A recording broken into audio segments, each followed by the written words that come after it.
How to create a graph in Excel. Hello everyone, this is Sabrina here to help you today. So without any further ado, let's get right into the video. First, launch your Microsoft Excel or your Google spreadsheet.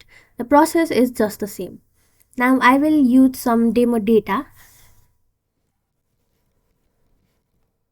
And now I will insert some data here.